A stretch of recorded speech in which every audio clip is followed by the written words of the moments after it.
मित्रों नमस्कार। पावन ज्योतिष प्रभात यूट्यूब चैनल पर आप सबका स्वागत है।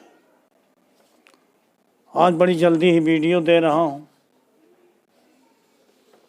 वीडियो का टाइटल है, शीर्षक है केपी ज्योतिष में नक्षत्र स्वामी, star lord in KP astrology. जी हाँ मित्रों, ये सर्वथा नवीन टॉपिक है। अभी तक मैंने करीब 389 वीडियो दिया है, ये 390वां वीडियो है, लेकिन नक्षत्र पर बात कम हुई है, उपनक्षत्र और सारे घटक पर बात हुई है। जबकि आप सभी जानते हो, अध्ययन कर रहे हो, या नहीं जानते हो तो बता रहा हूँ कि कृष्णमूर्ति पद्धति अर्थात केपी ज्योतिष, ये ज्योतिष पूर्णतया नक्षत्र आधारित है। अर्थात जो परंपरागत पद्धति है, प्रचलित पद्धति है, उसमें ग्रह किस राशि में है यह महत्व होता है। लेकिन केपी सिस्टम में फलादेश ग्रह किस नक्षत्र में है इसके द्वारा, यही विशेषता है इस ज्योतिष। केपी ज्योतिष का आधारभूत सिद्धांत है, घटक है नक्षत्र। वेदांते उस पर चर्चा करना बहुत ही जरूरी है। और आगे बढ़ने से पहले आपसे अनुरोध है कि वीडियो को सब्सक्राइब जरूर करिए। जो बगल में बेल आइकन आती है उसको पुश कर दीजिए, ऑल के बटन पर क्लिक कर दीजिए, नीचे सब्सक्राइब का बटन होगा। वीडियो पसंद आवे तो लाइक करिए और मित्रों को शेयर जरूर कर दीजिए, मेरा आग्रह है। साथ ही वीडियो दौड़ा के या स्किप करके मत देखिए, पूरा देखिए, तभी समझ में आएगा, तभी उसका लाभ आपको मिलेगा। आगे बढ़ते हैं। संदर्भ में हम आते हैं कि जो फलादेश कहा जाता है वैदिक या पराशरी में या प्रचलित ज्योतिष में, अब तक की जो परंपरा है उसमें ग्रह किस राशि में है इसको देख करके फलादेश शुरू हो जाता है। या बहुत नक्षत्रों की बात आती है तो किस नक्षत्र में बालक पैदा हुआ, बच्चा पैदा हुआ, उसके आधार पर कुछ कह दिया जाता है कि मूल नक्षत्र में हुआ है, क्या 6 नक्षत्र में हुआ, पुष्य में हुआ, किसने। लेकिन फलादेश का जो घटक है, मूल आधार है, वो नक्षत्र ही है। टॉपिक तो नक्षत्र पति पर है। देखिए, चाहे राशि हो, चाहे नक्षत्र हो, चाहे उप नक्षत्र हो, चाहे उप नक्षत्र हो, 4 स्टेप थ्योरी कृष्णमूर्ति पद्धति में है, जो सर्वथा नवीन है, इसके पहले कहीं नहीं। चाहे राशि, नक्षत्र, उप नक्षत्र, उप नक्षत्र, इनके जो स्वामी हैं वो ग्रह ही होते हैं। ग्रह में सूर्य, चंद्रमा, मंगल, बुध, बृहस्पति, शुक्र, शनिचर, राहु और केतु, ये 9 मेन रूप से हैं। नेपच्यून और प्लेटो की भी चर्चा है, लेकिन उस पर फलादेश का कोई सही विधान नहीं है। तो मित्रों, जो आकाश में, नभमंडल में, व्योम में जो राशि चक्र की कल्पना की गई है, ग्रह मंडल की जो परिकल्पना की गई है, तो आकाश गंगा की कल्पना की गई है और उसी में ही 27 नक्षत्र, 12 राशियों की अवस्थापना है। और उसी में जिस भाग में, जहाँ भी जिस पॉइंट पे ग्रह है वहाँ अवस्थित कर दिया जाता है, उसी को कुंडली कहते हैं।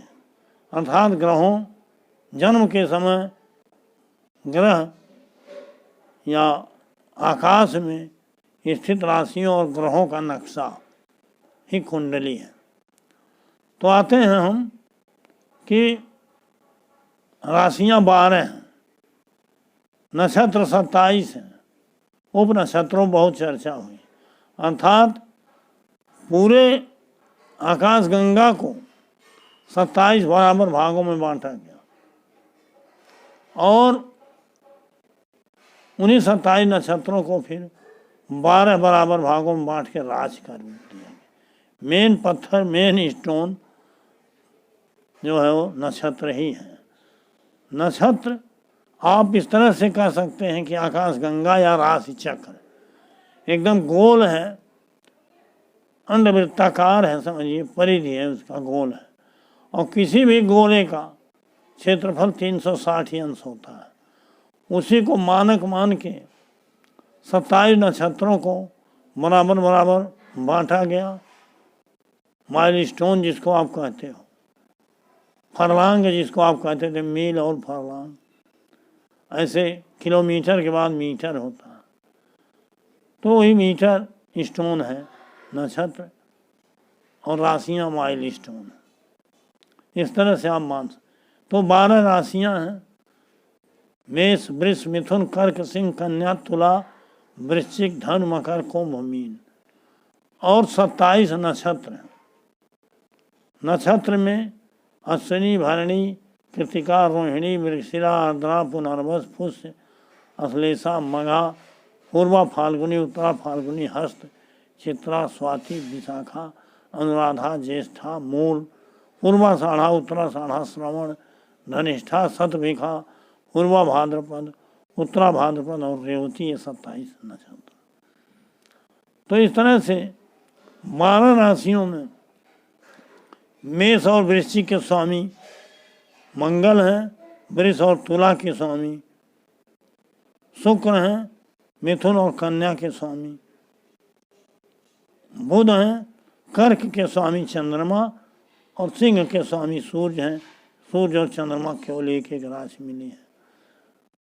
इस तरह से मकर और कुंभ के मालिक शनि हैं, धनु और मीन के मालिक बृहस्पति हैं।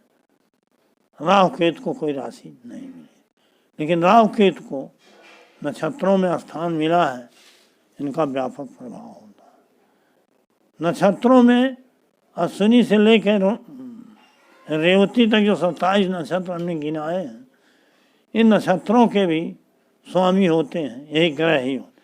अश्विनी का स्वामी केतु, भरणी का स्वामी शुक्र, कृतिका का स्वामी सूर्य, रोहिणी का स्वामी चंद्रमा, मृगशिरा का स्वामी मंगल, आर्द्रा का स्वामी राहु, पुनर्वस का स्वामी बृहस्पति और पुष्य का स्वामी शनिश्चर, आश्लेषा का स्वामी बुध। अर्थात अश्विनी से आश्लेषा तक एक पंक्ति में रखिए, फिर मघा से मूल तक एक पंक्ति में रखिए, और मूल से लेकर के रेवती तक एक पंक्ति में सीरियल से 9 लाइन में रखिए। तो अश्विनी, मघा, मूल, इस तरह से भरणी, पूर्वाषाढ़ा, उत्तराषाढ़ा, इस तरह से अश्विनी से लेकर के जो आश्लेषा तक आवृत्ति है वही आवृत्ति बना लीजिए। अर्थात एक एक ग्रह को 3-3 नक्षत्र मिले। इतनी जानकारी हो गई। अब बात हम करते हैं नक्षत्रों पर। नक्षत्र स्वामी मेन टॉपिक है हमारा। नक्षत्र के अध्ययन के बिना फलादेश अधूरा है। नक्षत्र के अध्ययन के बिना केपी ज्योतिष ज्ञान अधूरा है, क्योंकि नक्षत्र पर ही आधारित है यह ज्योतिष। अब आते हैं हम 2 बिंदुओं पर। आप पुरानी ज्योतिष देखते होंगे, ज़्यादातर लग्न कुंडली पर ही चर्चा होती है, लेकिन पहले भाव कुंडली भी बनती थी। लेकिन विद्वान इस समय केवल लग्न कुंडली को देख के फलादेश करते। लेकिन केपी सिस्टम में लग्न कुंडली, भाव कुंडली इसमें भी होती है, लेकिन उसको कस्प कुंडली कहा जाता।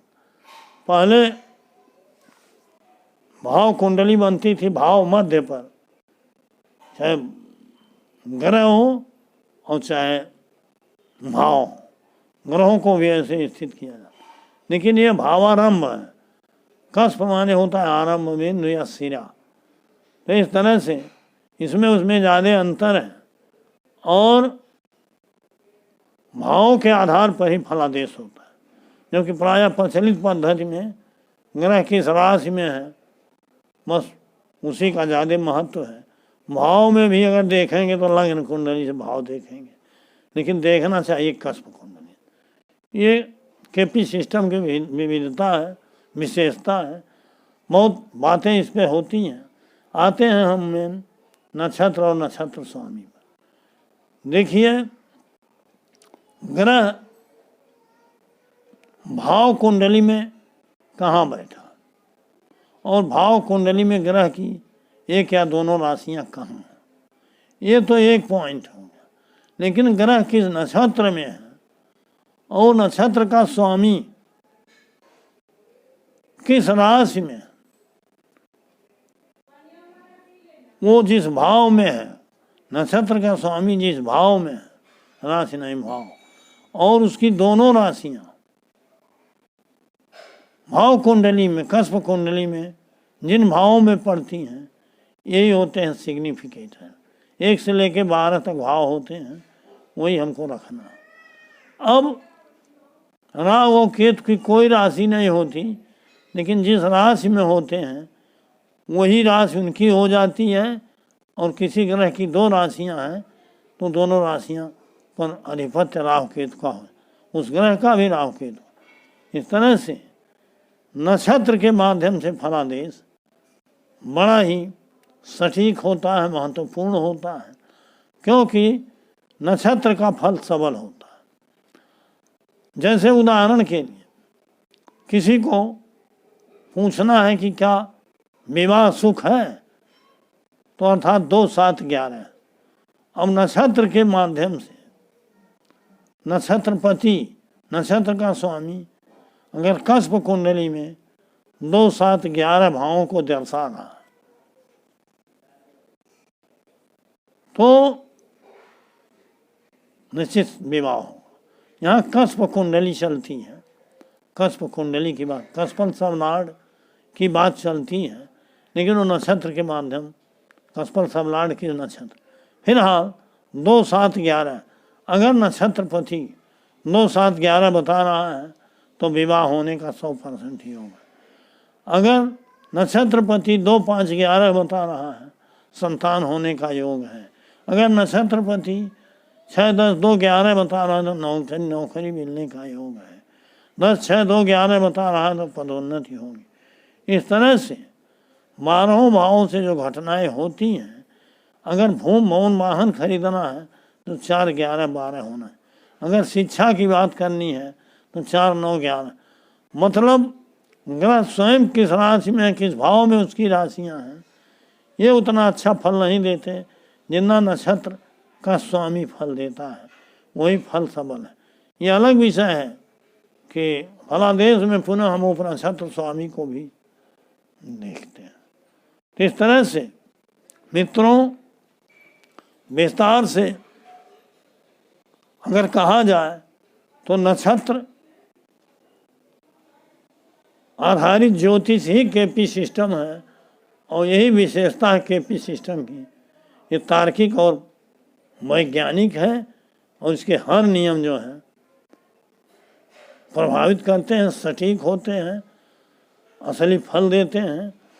तो इस नाते हम, चूँकि ये नक्षत्र के अधिपति की बात ही है, स्वामी की बात है, मालिक की बात है, उसकी ये कुंडली है।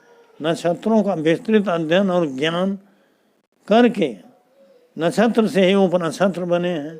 उन्हीं उपनक्षत्रों के आधार पर 249 संख्याएँ बनी हैं। नक्षत्र से ही आपकी मर कन्या मेलापक होता है, कुंडली मिलाई जाती है, किस नक्षत्र में किस चरण में ग्रह बैठा, 36 जो गुण होते हैं उसी से बैठा। नक्षत्रों के द्वारा ही मुहूर्त निकाला जाता है। तो पुरानी ज्योतिष में, प्रचलित ज्योतिष में भी नक्षत्रों की महत्ता बहुत ज़्यादा थी, लेकिन कालांतर में उसको स्थूल कर दिया गया। उसके महत्व को फिर गुरुवर के कृष्ण मूर्ति जी ने समझा और फिर उसको विस्तार से समझाया, बताया, नियम दिया इस मूर्ति पद्धति के, और सारे नियम एकदम घटित होते हैं, सटीक होते हैं। घटना का कालखंड, कोई घटना कब घटित होगी, सब कुछ बताया जा सकता है। बड़ी ही पारदर्शी ज्योतिष है मित्रों। तो आज की ज्योतिष आज के वीडियो का विषय था नक्षत्र या नक्षत्रपति। ये नाते वीडियो लंबा हो रहा है, आज का टॉपिक हम यहीं बंद करते हैं। फिर हफ्ते में ही किसी दिन मिलेंगे नई टॉपिक के साथ। बहुत बहुत धन्यवाद, हार्दिक शुभकामनाएं।